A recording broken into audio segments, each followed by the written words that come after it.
বিদ্যে বোঝাই বাবু মশাই, চোরি শখের বটে। মাঝিরে কন বলতে পারিস সূর্য কেন ওঠে? চাঁদটা কেন বাড়ে কমে? জোয়ার কেন আসে?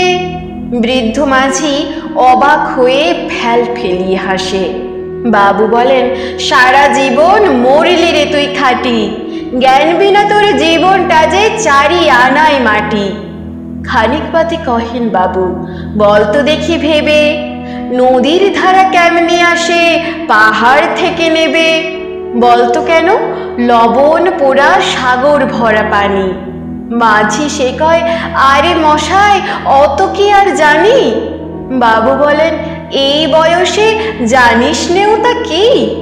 জীবনটা তোর নেহাত খেলো অষ্ট আনাই ফাঁকি। আবার ভেবে কহেন বাবু, বলতো রে বুড়ো, কেন এমন নীল দেখা যায় আকাশের ওই চূড়ো? বলতো দেখি সূর্য চাঁদে গ্রহণ লাগে কেন? বৃদ্ধ বলে, আমায় কেন লজ্জা দিয়েছেন হেন? বাবু বলেন, বলবো কি আর, বলবো তোরে কি তা? দেখছি এখন জীবনটা তোর 12 আনাই বৃথা।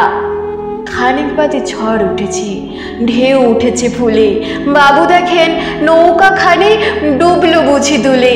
মাঝিরে কন, এ কি আপদ, ওরে ও ভাই মাঝি, ডুবলো নাকি নৌকা এবার, মরবো নাকি আজি? মাঝি শুধায়, সাঁতার জানো?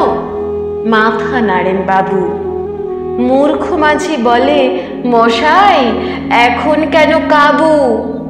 বাঁচলে শেষে আমার কথা হিসেব করো পিছে, তোমার দেখে জীবনখানা 16 আনাই মিছে।